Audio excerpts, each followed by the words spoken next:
Chez les femmes, il peut y avoir des déformations dans le vagin pour des raisons telles que la grossesse, l'accouchement vaginal et le vieillissement.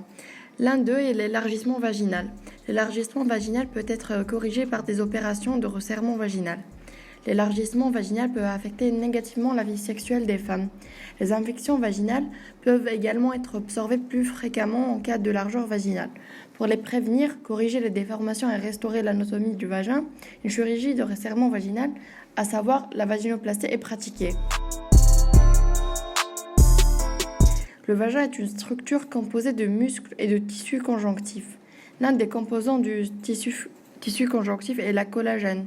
En raison du vieillissement, de l'accouchement vaginal, de la structure génétique, de la grossesse, ces tissus sont affectés et le vagin se dilate. La cause la plus fréquentée d'élargissement vaginal est l'accouchement vaginal. Lors d'accouchements difficiles, des déchirures peuvent survenir dans le muscle et le tissu conjonctif.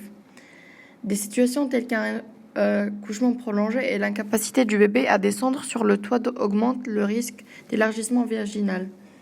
Les personnes dont les ligaments et les structures musculaires sont génétiquement faibles peuvent avoir une hypertrophie vaginale même si elles n'accouchent pas. Dans ce cas, des problèmes peuvent survenir pour sentir le partenaire pendant les rapports sexuels.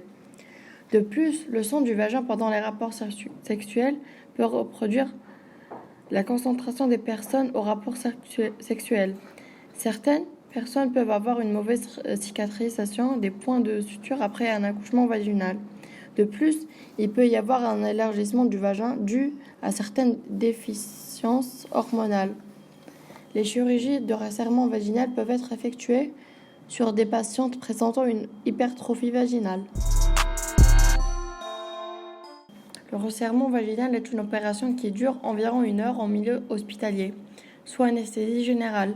Selon les besoins de la patiente, après la chirurgie, la personne sort généralement le même jour ou après avoir séjourné à l'hôpital pendant une nuit. Si aucune opération supplémentaire n'est effectuée sur la région vulvaire et les lèvres à l'extérieur du vagin, les marques du suture et la chirurgie restent à l'intérieur et les cicatrices chirurgicales ne sont pas vues de l'extérieur. Étant donné que des sutures autodissolvantes sont utilisées, il n'est pas nécessaire de retirer les points de suture pendant le processus de guérison. Après une chirurgie de resserrement vaginal, la personne sort le même jour ou après avoir passé une nuit à l'hôpital. Elle peut reprendre sa vie quotidienne en peu de temps. Ce délai varie de 1 à 2 jours, une semaine selon la personne. Au cours des premières semaines, 1 à 2 semaines, une légère sensation d'inconfort et d'odème peuvent être observées. Il faut 4 à 6 semaines pour que la zone vaginale guérisse complètement.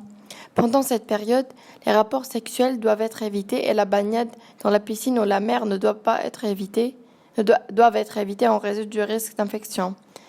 La personne peut prendre un bain à l'eau tiède un jour après la chirurgie post-opératoire. Le nettoyage et l'hygiène de la région génitale sont très importants puisque des points esthétiques sont utilisés. Les points n'auront pas besoin d'être enlevés. Il peut être appliqué aux femmes de tout âge, de plus de 18 ans, qui sont en plaintes telles que manque de plaisir sexuel, perte de sensation, sang de vagin, fuite d'air du vagin, fuite de gaz du vagin, écoulement récurrent en lui-même ou son partenaire. Les exercices de Kegel peuvent être bénéfiques dans une certaine mesure. Ces exercices sont des exercices qui peuvent être pratiqués à la maison, au travail, même en conduisant. Le but ici, c'est de renforcer les muscles du plancher pelvien. Ce sont des exercices qui doivent être effectués lorsque la vessie est vide. Ces exercices peuvent augmenter le plaisir sexuel, résoudre le problème de l'incapacité à l'orgasme, prévenir l'incontinence urinaire, prévenir des problèmes tels que la prolapsus utérin et le prolapsus de la vessie. La caractéristique la plus importante de ces chirurgies est d'obtenir une étanchéité permanente. Il n'y aura pas d'élargissement vaginal à moins qu'il n'ait eu à nouveau un accouchement normal. L'élargissement vaginal n'est pas seulement dû à l'accouchement. Parfois, le vagin peut s'agrandir en raison de la structure génétique du vagin. Et il peut y avoir un élargissement du vagin en raison de rapports sexuels fréquents et de raisons hormonales. Le resserrement vaginal peut également être appliquée à ces femmes. Cette chirurgie est réalisée sous anesthésie générale. Une légère douleur et des saignements sont attendus après la chirurgie. L'habillage doit être fait selon les recommandations du médecin. Et il est important d'utiliser les médicaments donnés par le médecin régulièrement à temps. Les exercices intenses ne doivent pas être pratiqués pendant les premiers mois après la chirurgie. Ne pas entrer dans la piscine ou la mer. Ne pas fumer. Buvez beaucoup d'eau et mangez régulièrement. Dans ces conditions, le succès de la chirurgie est élevé et la récupération est rapide. Après de telles chirurgies, les rapports sexuels ne sont pas recommandés pendant au moins 4 semaines. Suivre les conseils de votre médecin à ce sujet accélérera votre processus de guérison.